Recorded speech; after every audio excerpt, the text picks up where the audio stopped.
वसीम रिजवी, तुम एक बहुत ही नालायक और कमीने किस्म के इंसान हो। तुम बीजेपी के तलवे चाटते हो और बीजेपी ने तुम्हारे ऊपर वक्फ बोर्ड की जमीन का चीटिंग का केस लगा रखा है। तुम्हें शर्म नहीं आती?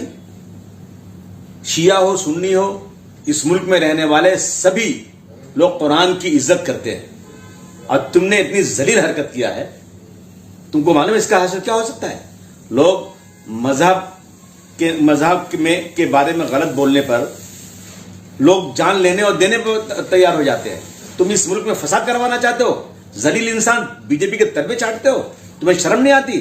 मुझे उम्मीद है कि सुप्रीम कोर्ट तुम्हारी पिटीशन को उठाकर रद्दी टोकरी में फेंकेगा और मेरी सुप्रीम कोर्ट से गुजारिश है कि इस मुल्क का कानून है कि धार्मिक किताबों पर कोई भी इस तरह का पिटीशन नहीं आ सकता। कोई इसमें इंटरफेरेंस आसमानी किताबों पर, धार्मिक किताबों पर नहीं हो सकता।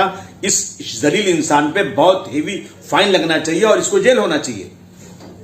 इसके पहले रशिया में किसी ने भगवत गीता के ऊपर पिटीशन डाला था, तो मनमोहन सिंह जी के साथ साथ पूरे देश के लोग खड़े हो गए थे।